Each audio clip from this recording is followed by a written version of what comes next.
मेरठ के परतापुर स्थित ब्रिजबिहार कॉलोनी में चल रहे 7 दिवसीय श्रीमद् भागवत ज्ञान गंगा महोत्सव के चौथे दिन श्रद्धालु भक्ति रस में डूबे नजर आए। वृंदावन धाम से पधारे कथावाचक राधा चेतन महाराज ने भगवान श्री कृष्ण जन्मोत्सव और उनकी बाल लीलाओं का भावपूर्ण वर्णन किया। श्री कृष्ण जन्म की झांकी प्रस्तुत होते ही पूरा पंडाल जयकारों से गूंज उठा। कथा के दौरान महाराज ने कहा कि कलयुग में श्रीमद् भागवत कथा का श्रवण मानव जीवन के कल्याण का सबसे सरल मार्ग है, जो मन को शांति और जीवन में धर्म व भक्ति का संचार करता है। इस अवसर पर बड़ी संख्या में श्रद्धालु उपस्थित रहे। देखिए हमारे सहयोगी उज्जवल रस्तोगी की एक खास रिपोर्ट।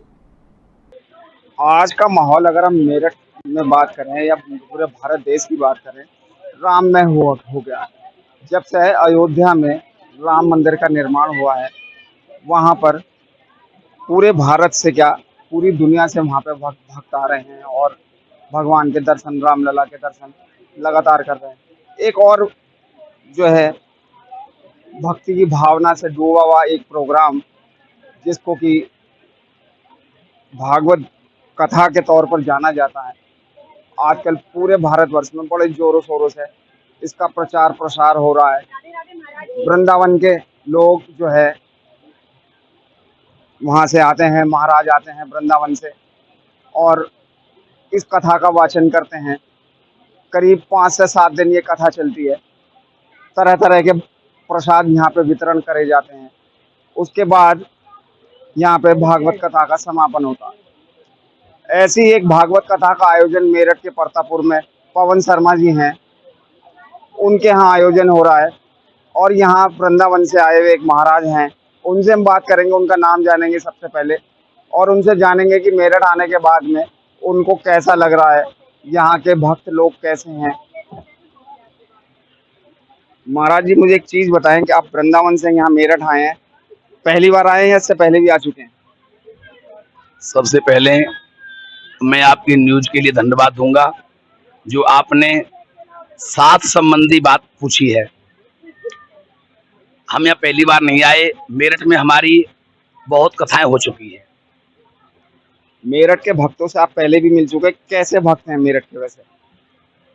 मैं इस मेरठ में 3 साल से हमारा आना जाना है और कथाएं तो हम राजस्थान में भी करते हैं, नेपाल में भी करते हैं, गुजरात में भी करके आते हैं, लेकिन जो प्रेम हमें मेरठ में मिलता है वो हमें कहीं नहीं मिलता। महाराज जी का साफ तौर पर यही कहना है कि पूरे हिंदुस्तान में घूमे हैं, राजस्थान में भी घूमे हैं और भी बहुत जगह घूमे हैं, लेकिन जो प्रेम भक्तों से यहाँ मेरठ में मिला है, ये जो है कहीं नहीं मिला उन्हें। और बात करेंगे, उनसे जानेंगे। भैया महाराज जी, पहले सबसे पहले नाम बताएं और कहाँ से आए हैं ये भी बताएं। मेरा नाम है श्री राधा चेतन जी महाराज। वृंदावन परिक्रमा मार्ग में पानीघाट चौराहे पर हमारा आश्रम है। अच्छा, वहाँ आश्रम में किस तरह की गतिविधियां होती हैं, क्या क्या प्रोग्राम वहाँ आपके आश्रम में होते हैं, उसके बारे में भी थोड़ा सा बताएं। हमारे आश्रम में छोटा सा ये गुरुकुल है हमारा, बड़ा तो नहीं कहेंगे, जहाँ पे बच्चों को शिक्षा दीक्षा भी दी जाती है। और ये भागवत जो कथा हम करते हैं, हम पारिवारिक संत हैं, विरक्त नहीं, हम ग्रस्त हैं, तो परिवार का पालन भी होता है और इससे जो माता पिता बच्चों को नहीं पढ़ा पाते हैं या संस्कृत पढ़ाने के इच्छुक हैं, उनको शिक्षा भी दी जाती है। इसी जो भागवत से प्रसाद मिलता है उसी से। अच्छा, एक चीज मैं और जानना चाहूंगा कि जैसे आप भागवत कथा करते हैं, आपके बड़े बुजुर्ग, आपके पिताजी हुए या आपके दादाजी हुए, क्या वो भी इसी तरह की कथाएं करते थे या वो कुछ और करते थे?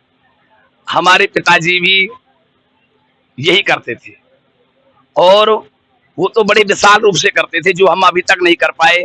और उन्हीं के आशीर्वाद से हम आज पूरे भारत में ये भागवत कथा, राम कथा दोनों ही हम करते हैं। ये उन्हीं का आशीर्वाद है, वो इसी लैंड में थे वो। चलिए, ये मेरे वृंदावन से आए राधा कृष्ण जी महाराज से, जिन्होंने बताया कि पीढ़ियों से वो इस भागवत कथा का वाचन करते चले आ रहे हैं। मेरठ में भी वो 3 साल से पिछले कर रहे हैं इस कथा का वाचन। आगे आने वाला समय बताएगा कि जो है साहब, ये कथा का जो प्रचलन इस समय पे चल पड़ा है, वो किन ऊंचाइयों तक जाएगा, कितनी श्रद्धा और श्रद्धालुओं में बढ़ने वाली है। अपने कैमरा पर्सन अनुज के साथ Ujjwal Rastogi, public Asia news, Meerut. हृदय से लगा लिया, बोले महाराज आप सत्य हैं, कोई बात नहीं। और भक्त का लक्षण है। दूसरे में कमी ना देखना, अपने में ही कमी देखना, ये भक्त का लक्षण है। और दुनिया में जो लोग जी रहे हैं वो दूसरे में कमी देखेंगे, अपने में नहीं देखेंगे। समझना, ये दुनिया वाले ही, ये भक्त नहीं है। भक्त दुनिया से अलग होता है। भक्त अपने में देखता है कमी, दूसरे में नहीं। कि मैं संकल्प नहीं छोड़ूंगा। अरे वृंदावन बिहारी लाल की, मैं संकल्प नहीं छोड़ूंगा। भगवान बोले कि अगर तेरे गुरु संकल्प नहीं छोड़ेंगे तो हम भी ब्राह्मण हैं, हम संकल्प स्वयं बोल लेंगे, स्वयं दान ले लेंगे। तो केवल फूल चावल लेके खड़ा हो जा। बलि राजा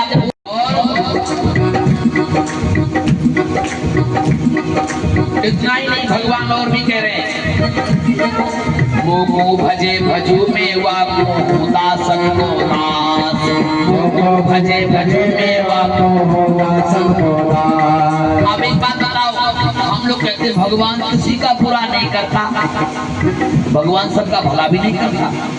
भगवान कह रहे जो मेरा नाम जपता है ना, मैं उन्हीं को मैं भी चाहता हूँ। वो गो भजे भजू में वाको दासन को दास, वो गो भजे भजू में वाको दासन को दास। और सेवा करूं मैं अपने भगत की, सेवा करूं मैं अपने भगत की, सेवा करूं मैं अपने भगत की, सेवा करूं मैं अपने भगत की। होए साचो विश्वास, यही तो मेरे मन में लगी, भगे भगत